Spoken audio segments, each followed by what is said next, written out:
Birthday సందర్భంగా నేను అనాథాశ్రమానికి వచ్చి ఇక్కడ అన్నదానం చేయడం జరిగింది.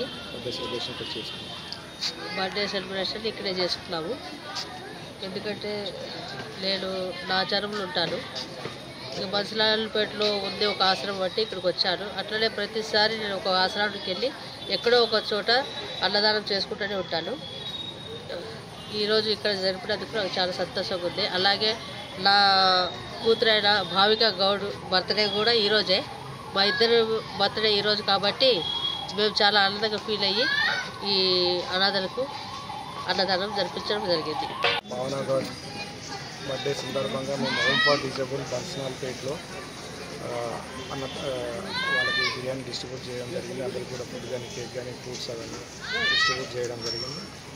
అక్క బర్త్డే ఎప్పుడు కూడా మేము ఇలానే సెలబ్రేట్ చేస్తాం. అలానే కాకుండా నా ఫ్రెండ్స్ బర్త్డేస్ కూడా అవన్నీ కూడా నేను అనాథ ఆశ్రమంలో ఇక్కడ సెలబ్రేట్ చేసుకుంటున్నాను.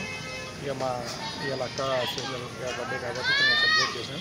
నేను ఇంకా అందరికి కూడా చెప్పేది ఏంటంటే బర్త్డే సందర్భంగా చాలా హడావుడి చేసి అవన్నీ మనము వేస్టేజ్ చేయకుండా ఇలా డిజేబుల్ వాళ్ళకి వీళ్ళ అనాథాశ్రమాలకి వాళ్ళకి ఇట్లా బర్త్డే సెలబ్రేట్ చేసి వాళ్ళకి ఫుడ్ అవన్నీ డిస్ట్రిబ్యూట్ చేస్తే బాగుంటాయని కూడా అందరికీ ఈ సందర్భంగా